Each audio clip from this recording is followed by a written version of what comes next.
Motion in a straight line दा next है जिहड़ा वो टॉपिक डिस्कस करांगे जिहड़ा कि एक्सलरेशन बारे है ते कुछ ग्राफ है जिहड़े आपां डिस्कस करांगे। ठीक है, सब तो पहला बेटा आपां देखांगे कि what is accelerated motion. Accelerated motion हुंदी की है बेटा?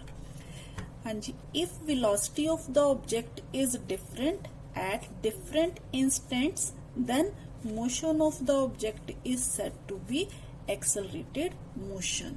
ਤੁਹਾਨੂੰ याद है ਇਹ ਵਾਲੀ मोशन कदों ਹੁੰਦੀ है? किस मोशन ਨੂੰ ਆਪਾਂ ਇਦਾਂ ਦੀ मोशन ਕਹਿੰਦੇ ਆ? Non uniform motion.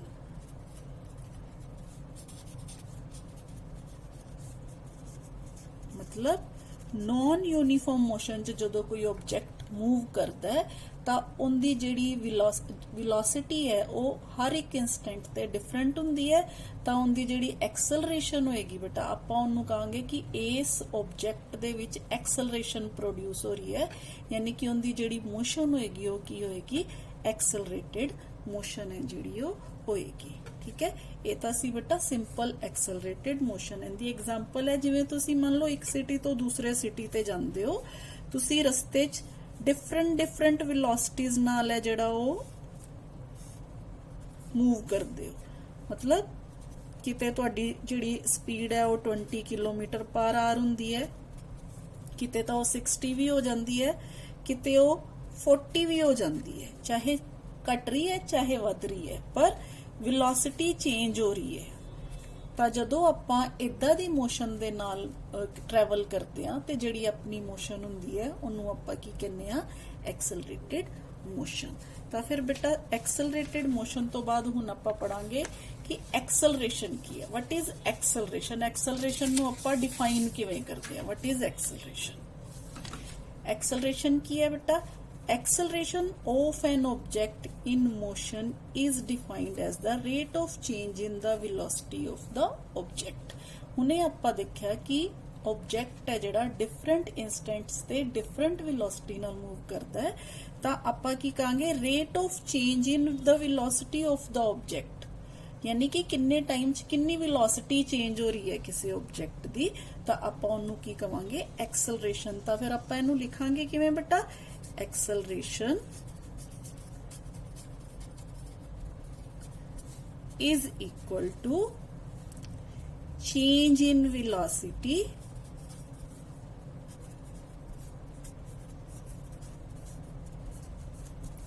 divided by time taken. Time taken. This is called acceleration. This is called acceleration of the body. हाँ जी बेटा, हुण एक्सलरेशन है जिहड़ी वो की है? वैक्टर क्वांटिटी है, क्योंकि एक्सलरेशन है जिहड़ी वो वेलोसिटी ते डिपेंड कर रही है, क्योंकि वेलोसिटी अपने कोल है जिहड़ी वो वैक्टर क्वांटिटी है, इस करके अपने कोल जिहड़ी एक्सलरेशन होएगी वो भी की होएगी बेटा? वैक्टर क्वांटिटी होएगी। हाँ जी, अगेन हुण आपां देखदे हां कि पॉजिटिव एक्सलरेशन कदों हुंदी है? When positive acceleration is there. Positive acceleration उदों हुंदी है बेटा जदों जिहड़ी बॉडी है the velocity of the body is increasing with time. ठीक है, velocity of the body is increasing with time.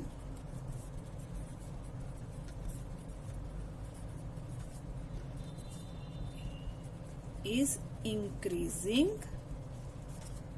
With time.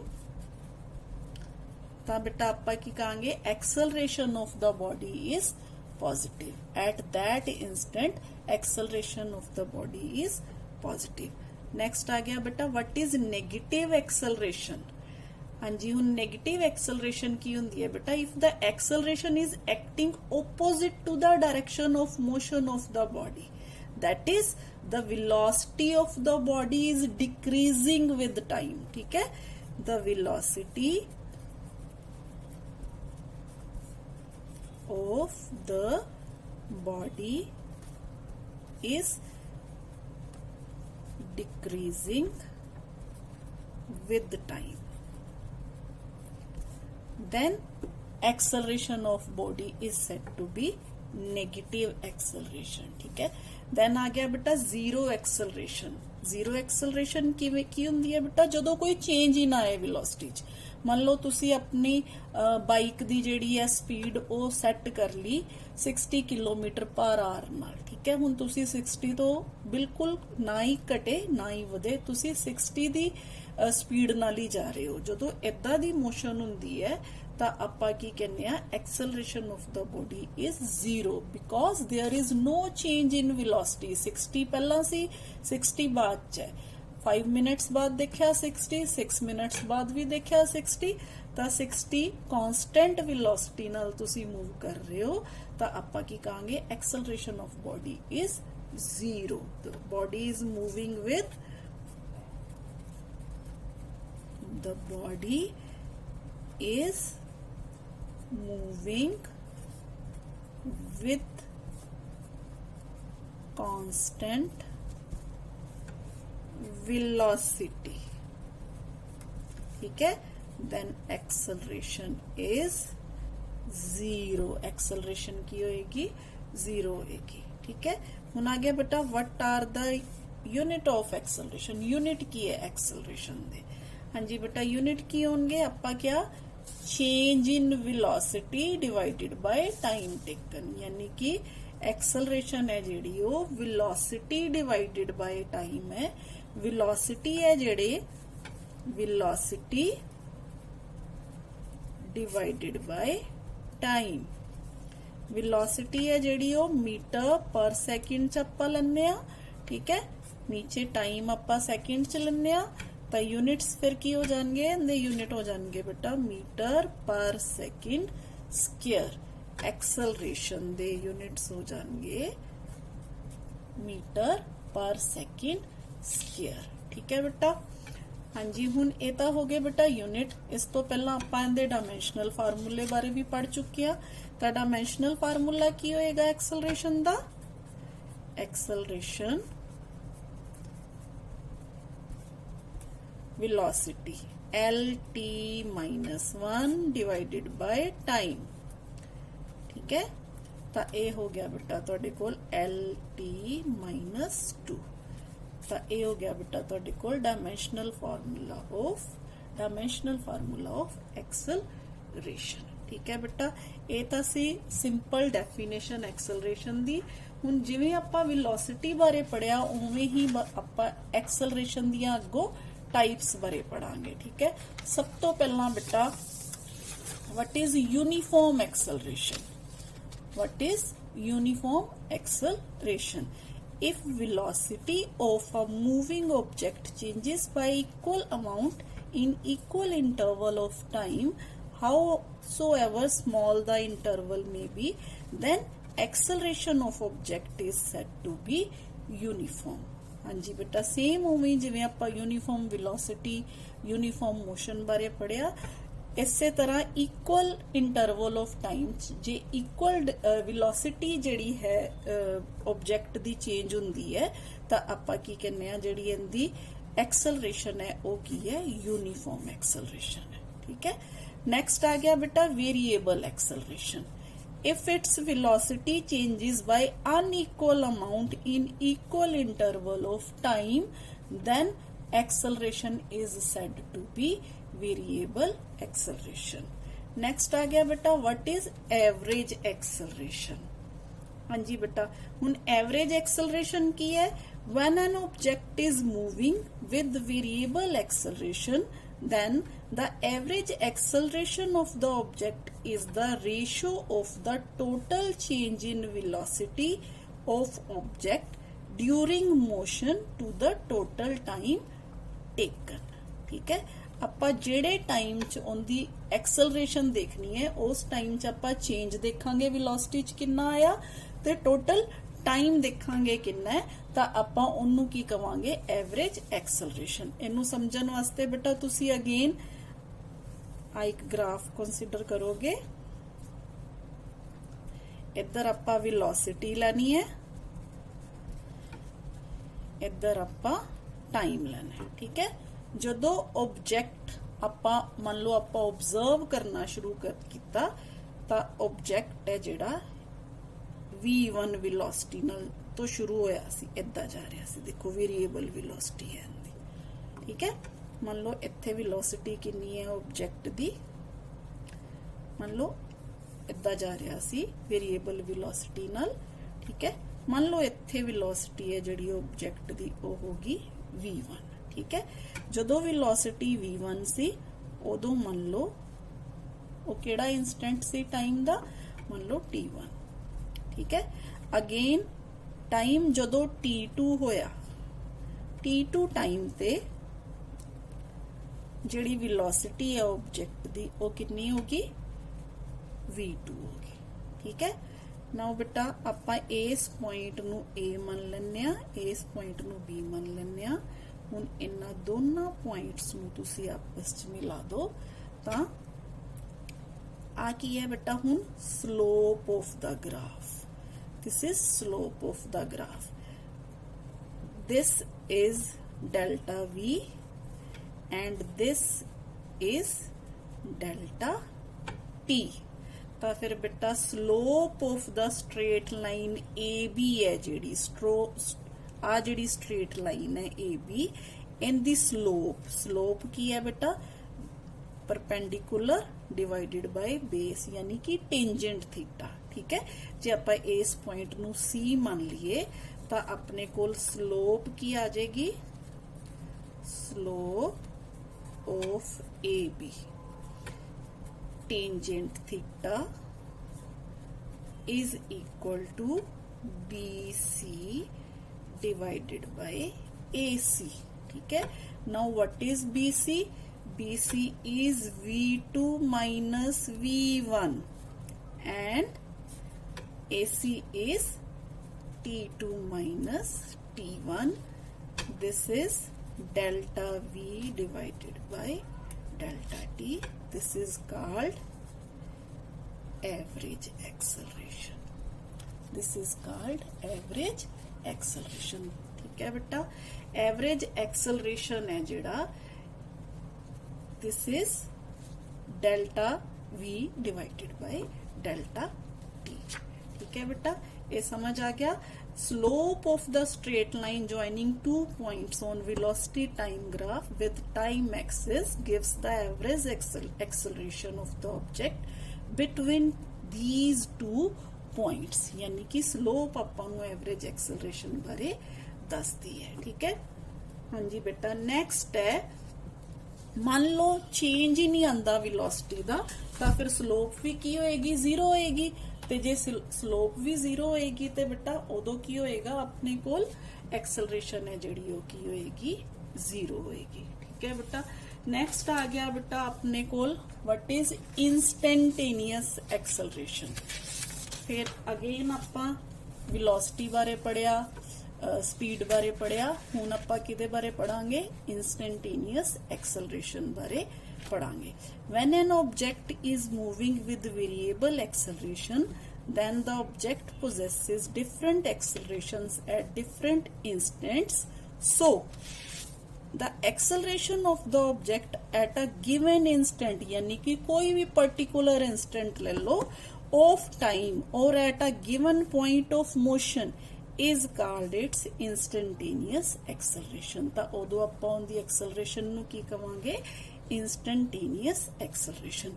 Again बेटा फिर उवें मान लो अपने कोल किसे वेलोसिटी टाइम ग्राफ दे विच सेम उवें आ मान लो अपने कोल सी पॉइंट, मान लो आपां किसे इस पॉइंट ते पर्टिकुलर इस पॉइंट ते आपां एक्सलरेशन है जिहड़ी वो पता करनी है तां आपां इस एक्सलरेशन नूं की कवांगे, इंस्टेंटेनियस एक्सलरेशन। ये चीज बेटा मैं तुहानू पहला भी दस चुकी हाँ कि इस पॉइंट ते यानी कि जदों आपां आ दो पॉइंट्स लए सी ए बी, इनू आपां छोटा करना शुरू करता, छोटा करना शुरू करता। जदों आपां इनू छोटा करना शुरू करता तो टाइम इंटरवल भी है जिहड़ा बहुत स्मॉल होना शुरू हो गया, यानी कि व्हेन टाइम t है जिहड़ा अप्रोचेस टू जीरो, यानी कि बहुत small instant, very very small instant, ਉਦੋਂ ਆਪਾਂ ਕੀ ਕਹਿੰਦੇ ਆ ਇੰਸਟੈਂਟੇਨੀਅਸ ਐਕਸਲਰੇਸ਼ਨ। ਇੰਸਟੈਂਟੇਨੀਅਸ ਐਕਸਲਰੇਸ਼ਨ ਫਿਰ ਕੀ ਹੈ ਬੇਟਾ, instantaneous acceleration is equal to limit delta t approaches to 0 delta v divided by delta t।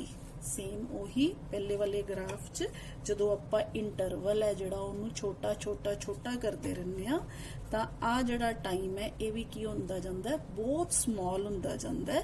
ਤਾਂ ਆਪਣੇ ਕੋਲ ਇਸ ਪੁਆਇੰਟ ਤੇ when time t approaches to 0 ਉਸ ਇਨਸਟੈਂਟ ਤੇ ਜਿਹੜੀ ਐਕਸਲਰੇਸ਼ਨ ਹੁੰਦੀ ਹੈ ਉਹਨੂੰ ਆਪਾਂ ਕੀ ਕਹਿੰਦੇ ਆ, instantaneous acceleration of the body। ਠੀਕ ਹੈ ਬੇਟਾ। ਹਾਂਜੀ ਅਗੇਨ ਬੇਟਾ ਆਪਾਂ ਇਹ ਚੀਜ਼ ਪਹਿਲਾਂ ਵੀ ਡਿਸਕਸ ਕਰ ਚੁੱਕੇ ਆ, ਇੰਸਟੈਂਟੇਨੀਅਸ ਜਦੋਂ ਆਪਾਂ ਵੈਲੋਸਿਟੀ ਨੂੰ ਡਿਸਕਸ ਕੀਤਾ ਸੀ। ਯਾਨੀ ਕਿ ਇੰਪੋਰਟੈਂਟ ਹੈ ਇਸ ਇਹਦਾ if an object is moving with uniform acceleration,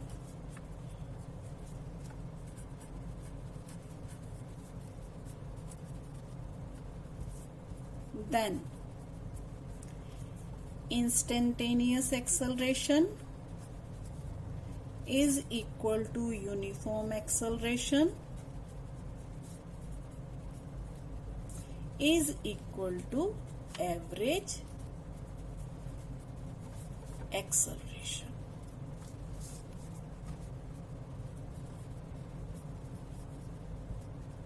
ठीक है बेटा, a point to be noted। ठीक है। नेक्स्ट बेटा ਆਪਾਂ ਹੁਣ ਦੇਖੋ ਆਪਾਂ ਵੈਲੋਸਿਟੀ ਬਾਰੇ ਪੜਿਆ, ਸਪੀਡ ਬਾਰੇ ਪੜਿਆ, ਐਕਸਲਰੇਸ਼ਨ ਬਾਰੇ ਪੜਿਆ। ਹੁਣ ਆਪਾਂ ਕੁਝ ਇਹਨਾਂ ਦੇ ਜਿਹੜੇ ਇੰਪੋਰਟੈਂਟ ਗ੍ਰਾਫਸ ਹੈ ਉਹਨਾਂ ਬਾਰੇ ਡਿਸਕਸ ਕਰਾਂਗੇ। ਠੀਕ ਹੈ ਬੇਟਾ। तो सब तो पहला ਆਪਾਂ बेटा देखो डिस्प्लेसमेंट टाइम ग्राफ। ठीक है, बहुत इंपॉर्टेंट है बेटा। जो एग्जाम क्वेश्चन जेडे मल्टीपल चॉइस क्वेश्चन या ऑब्जेक्टिव टाइप क्वेश्चन आते हैं उन्होंने तकरीबन इदा के जेडे क्वेश्चन है वो तुहानू पूछे जाते हैं। ठीक है, सब तो पहला बेटा ऑब्जेक्ट इज एट रेस्ट। ਆਪਾਂ ਕਿੰਦੀ ਗੱਲ ਕਰ ਰਹੇ ਹਾਂ, डिस्प्लेसमेंट टाइम ग्राफ ਦੀ। डिस्प्लेसमेंट इस वाई एक्सिस वाल, टाइम है जड़ा एक्स एक्सिस वाल। यानी कि टाइम बीती जा रहा है पर ऑब्जेक्ट है जड़ा वो अपनी पोजीशन चेंज नहीं कर रहा। टाइम बीती जा रहा है पर ऑब्जेक्ट है जड़ा वो अपनी पोजीशन चेंज नहीं कर रहा। पोजीशन किधर नू चेंज होनी है, वाई एक्सिस वाल। तो ऑब्जेक्ट इज एट रेस्ट। ਆਪਾਂ ਕੀ ਕਹਾਂਗੇ, ऑब्जेक्ट इज एट रेस्ट। ठीक है, नैक्सट ग्राफ देखो तुसी। हाँ जी, आ ग्राफ तुहानू किहदे बारे दसदा है, ये ग्राफ उदों है जदों object is moving with a constant velocity. Constant velocity मीनस मान लो 1 सेकंड दे विच ऑब्जेक्ट ने 10 मीटर की दूरी तय की, 2 सेकंड दे विच ऑब्जेक्ट ने 20 मीटर की दूरी तय की, 3 सेकंड विच ऑब्जेक्ट ने 30 मीटर की दूरी तय की। तो object is moving with a constant velocity. Constant velocity किवें होगी बेटा, change in displacement 30 minus 20 10, 3 minus 2 1, 10 metre per second. ठीक है, जे तुसी इस इंटरवल दे विच लो, इस इंटरवल दे विच तां अपने कोल 30 माइनस 20 डिवाइडेड बाय 3 माइनस 2 कितना आ गया, 10 मीटर पर सेकंड। ठीक है, ते फिर जे तुसी आ दो इंटरवल लो, अगेन 20 माइनस 10 10, 2 माइनस 1 अगेन 1, फिर दोबारा कितना आ गया 10 मीटर पर सेकंड। यानी कि इहदे हर इंटरवल दे विच जिहड़ी वेलोसिटी है वो कितनी आ रही है, कांस्टेंट आ रही है, 10 मीटर पर सेकंड आ रही है। ਤਾਂ ਇਦਾਂ ਦਾ ਗ੍ਰਾਫ ਹੈ ਜਿਹੜਾ ਉਹ ਕਦੋਂ ਹੋਏਗਾ ਜਦੋਂ object is moving with the constant velocity. Again this graph shows that object is moving with constant acceleration। देखो क्यों? क्योंकि पहला टाइम दे नाल जेड़ा डिस्प्लेसमेंट है वो घट सी, जिवें जिवें टाइम वधदा गया ऑब्जेक्ट दी जेड़ी डिस्प्लेसमेंट है वो टाइम दे हिसाब नाल वधदी गई। जे डिस्प्लेसमेंट वधदी गई मींस उनदी वेलोसिटी चेंज हुंदी गई। जे वेलोसिटी चेंज हुंदी गई मींस ऑब्जेक्ट है जेड़ा कांस्टेंट एक्सेलरेशन नाल मूव कर रहा है। देन आ गया बेटा object is moving with constant retardation. देखो रिटार्डेशन मींस टाइम दे नाल नाल है जेड़ी डिस्प्लेसमेंट है वो किधर नू जा रही है, वो घट वाली साइड ते जा रही है। ठीक है। नेक्स्ट आ गया बेटा इनफाइनाइट वेलोसिटी, जेड़ी कि कभी पॉसिबल नहीं हुंदी। मींस ऑब्जेक्ट है जेड़ा बहुत इनफाइनाइट वेलोसिटी नाल मूव कर रहा है, जूम करके निकल गया। ठीक है, पर ये वेलोसिटी है जिहड़ी वो कभी पॉसिबल नहीं हुंदी। नेक्स्ट आ गया बेटा वेलोसिटी टाइम ग्राफ। सेम एवं बेटा सब तो पहला जिवें आपां डिस्प्लेसमेंट च देखिया, इत्थे की है object is moving with constant velocity, object is moving with constant acceleration. Again change in velocity same आएगा हर इंटरवल च, इनका मतलब एक्सेलरेशन है जिहड़ी वो की है कांस्टेंट है। इत्थे की है बेटा moving with constant retardation and its initial velocity is not zero. Time दे नाल नाल वेलोसिटी है जिहड़ी वो घट रही है, इस करके रिटार्डेशन वाल जा रहा है। ठीक है बेटा। नेक्स्ट ग्राफ है बेटा मूविंग विद कांस्टेंट एक्सेलरेशन है। देखो सेम उवें इत्थे की है वेलोसिटी है जिहड़ी वो टाइम दे नाल ज्यादा वधना शुरू होगी, कांस्टेंट एक्सेलरेशन। ठीक है। इत्थे की है टाइम दे नाल वेलोसिटी घट रही है, moving with decreasing acceleration, moving with decreasing acceleration. Next आ गया बेटा acceleration time graph. Again acceleration time graph, time दे नाल नाल एक्सेलरेशन है जिहड़ी वो कांस्टेंट है, मूविंग विद कांस्टेंट एक्सेलरेशन। ठीक है। नेक्स्ट आ गया बेटा टाइम दे नाल नाल एक्सेलरेशन है जिहड़ी वो इंक्रीज कर रही है, moving with constant increasing acceleration. Next आ गया बेटा सेम टाइम दे नाल नाल एक्सेलरेशन डिक्रीज कर रही है। ठीक है, तब moving with constant decreasing acceleration, जिन्हों आपां रिटार्डेशन भी कह दिंदे हैं। ठीक है, ये है बेटा सारे तुहाडे ग्राफ्स जिहड़े आपां मेन ग्राफ है जिहड़े आपां डिस्कस कीते, position time, velocity time and acceleration time graph. ठीक है, ये सारे ग्राफ है जिहड़े बेटा तुसी चंगी तरह देख लो, क्योंकि ये जिहड़े ग्राफ है इन्हां बारे एग्जाम दे विच जिहड़े सम है वो की कीते जांदे है, पूछे जांदे हैं। ठीक है बेटा, अज दे लैक्चर च बस आपां इन्ना ही पढ़ांगे। ठीक है, कल आपां नवे टॉपिक लैके आवांगे, इस तो नैक्सट जिहड़ा टॉपिक है वो लैके आवांगे। होप है बेटा तुहानू मेरा अज दा लैक्चर है जिहड़ा वो पसंद आया होएगा। ठीक है, थैंक यू बेटा।